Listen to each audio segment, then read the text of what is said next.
orang yang berdosa ini sudah dibukakan oleh Allah pintu maghfirah sebelum dia berdosa.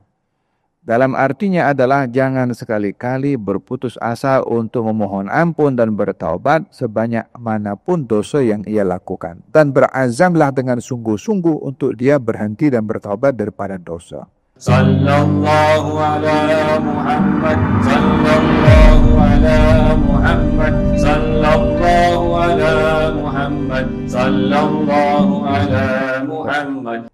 Bismillahirrahmanirrahim. Kitab Riyadhus Shalihin karangan Imam Nawawi. Kitab Riyadhus Shalihin karangan Imam Nawawi.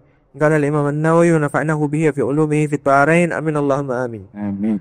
Bahagian tentang istighfar, yakni mohon ampun kepada Allah. Bahagian tentang istighfar, yakni mohon ampun kepada Allah. Qala Allah Ta'ala wastaghfir li dhanbika walil mu'minina wal mu'minat. Allah Subhanahu wa Ta'ala berfirman, yang maksudnya, dan mohon ampunlah kamu ke atas dosamu dan segenap mukminin dan mukminat. Surah Muhammad ayat 19.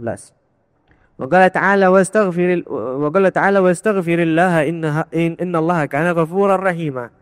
Allah Subhanahu wa Ta'ala berfirman, mohon ampunlah kamu kepada Allah, sesungguhnya Allah Maha Pengampun lagi Maha Penyayang. Surah An-Nisa ayat 106. Wa qala ta'ala fasabbih bihamdi rabbika wastaghfirhu innahu kana tawwaba.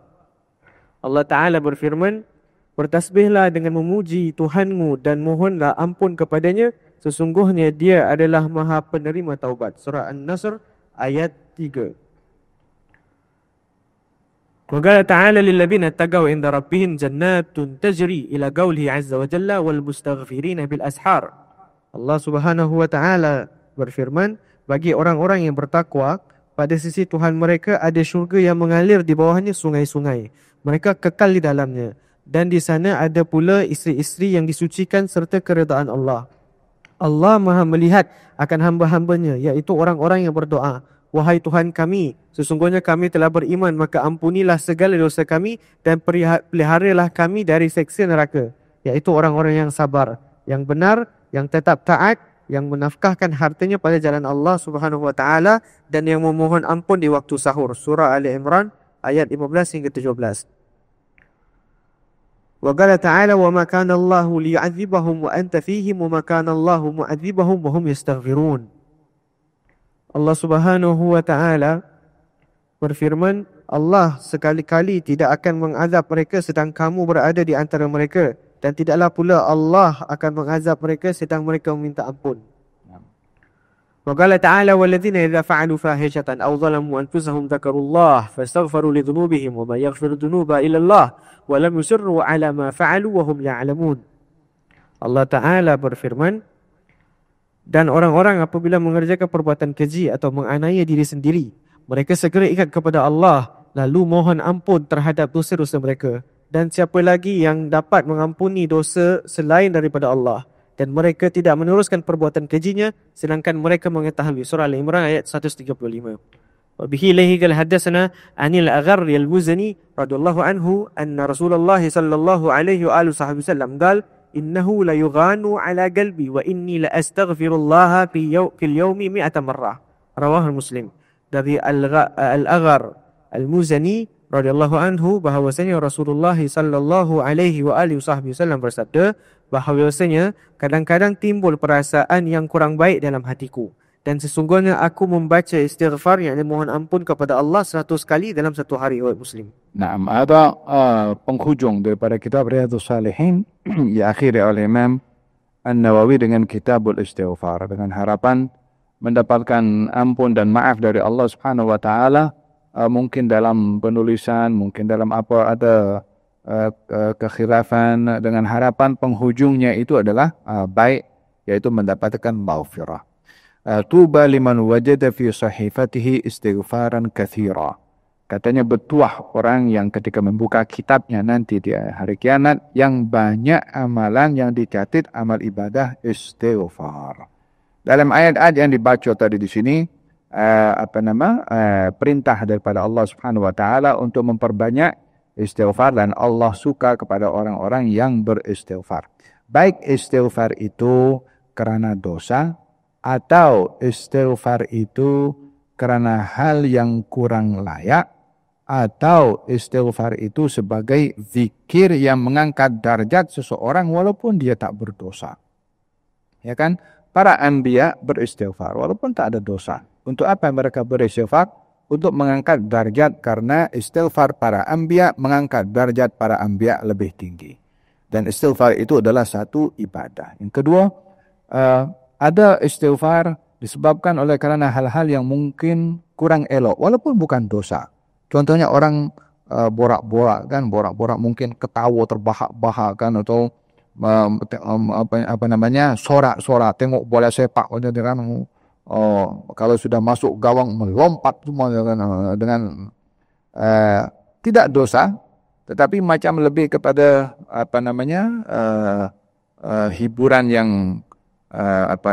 mungkin kurang elok sampai melompat-lompat bagian itu kan. Fil hadis menyatakan tidak ada satu majlis yang dia berlaku hal yang kurang elok lalu dia beristighfar kepada Allah, melainkan segala hal yang kurang elok tadi dihapus oleh Allah Subhanahu wa taala dan diberi pahala dengan dia beristighfar. Walihada dikatakan kafaratul majlis. Subhanakallahumma bihamdik asyhadu an la ilaha illa anta astaghfiruka wa atubu ilaik. Katanya tidak ada satu majlis yang diakhiri dengan zikir tersebut, melainkan hal-hal yang lagha pada majlis itu diampunkan oleh Allah Subhanahu wa taala, dihapuskan oleh Allah Subhanahu wa taala. Ada istighfar yang bersifat memohon ampun daripada dosa. Dosa, kita melakukan dosa dan kita mohon kepada Allah istighfar, tujuannya adalah menghapus dosa itu, menghapus dosa tersebut. Ini macam-macam kategori pada istighfar. Jadi istighfarnya para anbiya adalah istighfar bukan karena dosa. Lalu bagaimana kita memahami hadis ini? Katanya Rasulullah SAW bersabda, innahu la yughan ala qalbi. Hati saya ini kadang-kadang al-ghain itu al-ghasyah, sesuatu yang menutup hatinya. Berbicara tentang hatinya Rasulullah SAW, tak ada hati yang lebih bersih daripada hati beliau. Tak ada hati yang lebih suci daripada hati beliau. Tak ada hati yang mempunyai ma'rifah kepada Allah lebih daripada hati beliau, ya kan? Kalau hal-hal yang lagha bagi orang biasa itu mungkin wajar, tapi bagi Rasulullah SAW untuk dikatakan lagha, lalai, atau tak ingat pada Allah Subhanahu wa taala, macam mana tak ingat pada Allah Subhanahu wa taala sementara beliau sendiri mengatakan tanamu aini wa la yanamu qalbi. Mata aku boleh tidur tapi hati aku tidak tidur. Matanya tidur tutup, hatinya ingat pada Allah Subhanahu wa taala. Dalam tidurnya saja ingat pada Allah, apatah lagi di dalam jaganya. Jadi memahami hadis ini bukan adanya kekurangan pada Rasulullah sehingga Nabi lalai atau Nabi tak ingat Allah Subhanahu wa taala, maka Nabi beristighfar. Innahu la yughan ala qalbi. Bukan diartikan sesungguhnya saya kadang-kadang tak ingat pada Allah, maka saya beristighfar kepada Allah karena saya tidak ingat kepada Allah Subhanahu wa taala. Itu tidak berlaku kepada Rasulullah sallallahu alaihi wasallam. Hati beliau tidak sama dengan hati mana-mana manusia yang ada di atas muka bumi ini. Tapi maknanya adalah pada baginda Rasulullah sallallahu alaihi wasallam, innahu la yughan ala qalbi, yakni banyaknya tanazzulat, yakni hati Nabi ini setiap saat menerima waridat dari Allah SWT. Waridat ini hal keadaan yang dia dibawa untuk sentiasa mempunyai ma'rifah yang terlalu tinggi kepada Allah.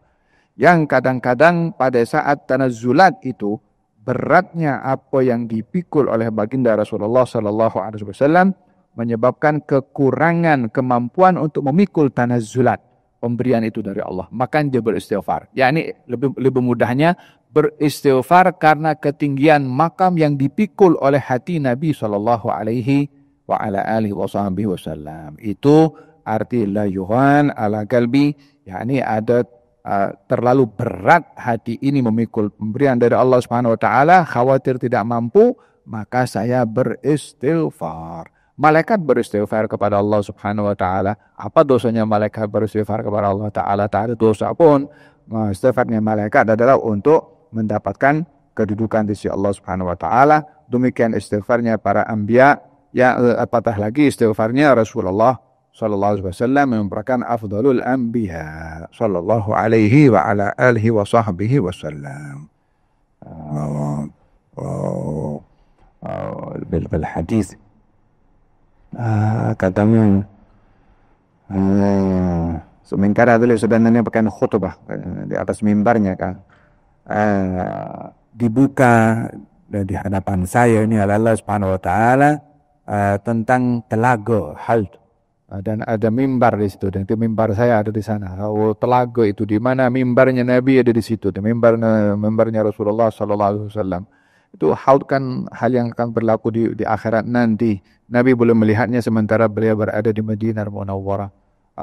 Tengah solat, kemudian tengah solat selesai daripada solat, tadi saya terbuka oleh Allah Subhanahu wa taala, nampak syurga di hadapan saya, nampak buah-buahan. Inginlah saya petik itu buah-buahan, nak tunjuk kepada kamu. Saya nampak juga neraka. Depannya itu kan bangunan Masjid Nabi itu daripada dindingnya itu daripada pokok-pokok korma semua. Macam mana boleh nampak syurga dari situ? Macam mana boleh nampak neraka dari situ? Itu mata bukan sembarang mata. Faham tuan? Diberi kekuatan oleh yang maha menciptakan mata tadi untuk tengok benda yang mata orang tak boleh tengok. Kecuali matanya Rasulullah sallallahu alaihi wa ala alihi wa sahbihi wasallam. Faham tuan? Dibuka segala rahasia oleh Allah Subhanahu wa taala. Dalam perjalanan Isra Mi'rajnya, masuk ke alam barzakh, jumpa dengan para anbiya, masuk ke alam akhirat, dibuka segala-galanya oleh Allah Subhanahu wa taala. Kenikmatan orang syurga ditunjukkan, kenikmatan orang di dalam syurganya dibuka oleh Allah dan Rasulullah. Nikmatnya segala kenikmatan dibuka oleh Allah. Segala kesakitan di alam neraka ditunjukkan oleh Allah kepada Nabi untuk diceritakan oleh baginda Rasulullah kepada umatnya. Mana ada orang boleh dapat kedudukan semulia itu selain daripada dia saja seorang sallallahu alaihi wa alihi wasallam. Wa bakhtana bin nabi. Alangkah bertuahnya kita dengan Nabi Muhammad sallallahu alaihi wa ala alihi wa sahbihi wasallam. La farragana Allah wa iyyah. Semoga Allah tak pisahkan kita dengan beliau sallallahu alaihi wasallam dan saya tersedekat dengan beliau. وبه إليه قال حدثنا عن أبي هريرة رضي الله عنه قال سمعت رسول الله صلى الله عليه وآله وسلم يقول والله إني لأستغفر الله وأتوب إليه في كل يوم أكثر من 70 مرة. رواه البخاري. Dari Abu Hurairah radhiyallahu anhu berkata, saya mendengar Rasulullah sallallahu alaihi wasallam bersabda, demi Allah, sesungguhnya aku memohon ampun dan bertaubat kepada Allah lebih dari 70 kali dalam satu hari. Riwayat Bukhari. Ya. وبه إليه قال حدثنا عنه قال قال رسول الله صلى الله عليه وآله وسلم والذي نفسي بيده لو لم تذنبوا لذهب الله تعالى بكم ولجاء بقوم يذنبون فيستغفرون الله تعالى فيغفر لهم. رواه المسلم. Dari Abu Hurairah radhiyallahu anhu berkata, Rasulullah sallallahu alaihi wasallam bersabda, demi zat yang jiwaku berada di dalam genggamannya, seandainya kamu sekalian tidak berbuat dosa, nescaya Allah Ta'ala akan mengambil kamu sekalian dan mendatangkan kaum yang berbuat dosa, kemudian mereka memohon ampun kepada Allah, maka Allah pun berkenan mengampuni mereka. Muslim. Naam. Maksudnya kalau kamu tidak berbuat dosa, maka Allah akan menghilangkan kamu dan menciptakan makhluk yang berdosa. Bukan bertujuan untuk maksudnya Allah Subhanahu wa taala mahu hambanya berbuat dosa dan meminta ampun kepada Allah. Bukan itu maksudnya. Tapi ingin memberitahukan bahwasanya yang namanya hamba ini tak terlepas daripada melakukan dosa. Cuma diingatkan oleh Allah bahwa ketergelinciran dalam melakukan dosa itu bukan menjadi satu penghalang untuk dia menginsafi dosa. Dengan dia bertaubat kepada Allah, dan itu rahmat Allah kepada hambanya, dibukanya pintu taubat dan istighfar kepada Allah Subhanahu wa ta'ala. Artinya orang yang berdosa ini sudah dibukakan oleh Allah pintu maghfirah sebelum dia berdosa. Dalam artinya adalah jangan sekali-kali berputus asa untuk memohon ampun dan bertaubat sebanyak manapun dosa yang ia lakukan. Dan berazamlah dengan sungguh-sungguh untuk dia berhenti dan bertaubat daripada dosa. Dan hati-hati daripada mempermainkan Allah dengan sifat Rahman dan Rahimnya dengan kita terus leka berbuat dosa. Tak apa, kita buat enjoy saja, masih muda sekarang ini. Nanti dah tua baru kita insaf dan bertaubat kepada Allah. Yang bagi jaminan awak nak sampai tua, siapa? Ada agreement ke dengan malaikat Israel? Israel jangan cabut nyawa saya, tunggu saya tua dulu baru nanti. Kekhawatiran orang yang memperkecil atau menganggap remeh pada sifat Allah Subhanahu wa taala yang Maha memberi ampun dengan leka melakukan dosa, kekhawatiran ialah perbuatan meremehkan tu lebih dahsyat daripada perbuatan dosa yang ia lakukan. Faham? Ada orang itu yang berdosa menginsafi dosanya dan dia mohon ampun. Ada orang berdosa dia tak boleh, masih nak berubah dirinya. Contoh, orang tak pakai tudung, orang tak pakai tudung. Disuruh pakai tudung, saya masih belum mampu untuk pakai tudung. Tapi dia solat, tapi ya saya solat, ya betul. Yang tak boleh itu atau yang tak elok, kalau dia solat walaupun tak pakai tudung, kemudian dia mengatakan tak apa, yang penting hati baik. Ya kan? Itu memperbetulkan sikap yang dia salah. Lebih baik mengatakan, ya tudung itu perintah Tuhan, cuma saya belum sanggup lagi sekarang untuk melakukannya. Lebih baik mengakui dia punya ketidakmampuan berbandingkan dia mempertahankan sikapnya yang salah, dianggap betul dengan mengatakan yang penting hati baik, yang penting saya jangan sembahyang, yang penting saya tak curi duit orang, yang penting saya tak berzina, yang penting saya tak ini, yang penting saya tak itu. Semua itu baik yang tidak dilakukan dengan apa yang disebutkan tadi, walaupun tetap dengan tidak mentaati perintah Allah pada menutup aurat, tetap ianya salah, bukan mencari-cari alasan memperbetulkan kesalahan.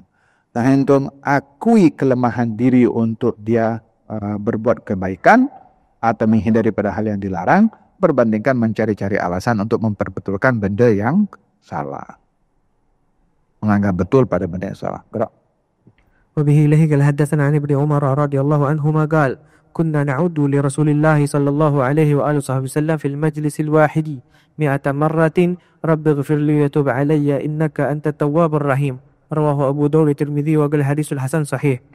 Dari Ibnu Umar radhiyallahu anhuma berkata, kami menghitung Rasulullah sallallahu alaihi wasallam membaca Rabbighfirli wa tub alayya innaka antat tawwabur rahim, yang maksudnya wahai Tuhan, ampunilah saya dan terimalah taubat saya taubat saya, sesungguhnya engkau adalah zat yang penerima taubat lagi maha penyayang. 100 kali dalam satu majlis, 1 kali duduk. Riwayat Abu Daud At-Tirmidzi. Bermakna istighfarnya Nabi waktu itu kuat, sebab sahabat boleh hitung. Kalau Nabi istighfar senyap-senyap, tak ada orang boleh dengar.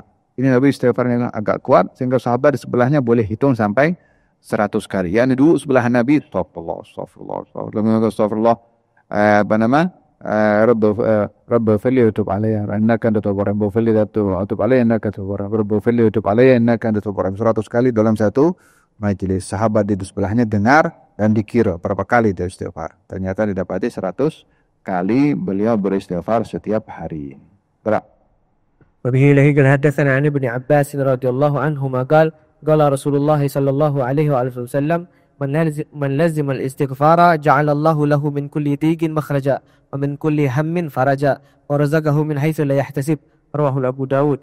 Dari Ibnu Abbas radhiyallahu anhuma berkata, Rasulullah sallallahu alaihi wasallam bersabda, barang sesiapa yang membiasakan membaca istighfar, maka Allah akan melapangkan segala kesempitannya, memudahkan segala kesulitannya, dan memberinya rezeki yang tanpa diduga-duga. Riwayat Abu Daud. Subhanallah. Lihat dikatakan di antara buah istighfar adalah rezeki yang akan diberi oleh Allah Subhanahu wa taala. Kan barang siapa yang melazimkan diri dengan istighfar, segala kesusahannya akan diangkat dan segala hal yang sempit akan diberikan jalan keluar dan akan diberi rezeki oleh Allah daripada sumber yang dia tidak menyangka. Bagi siapa? Bagi mereka yang melazimkan diri pada istighfar. Macam mana melazimkan diri istighfar? Paling tidak dalam satu hari tidak kurang daripada 100 kali istighfar. Jika itu dilakukan secara istiqamah, maka ia akan mendapatkan 3 hal penting tadi.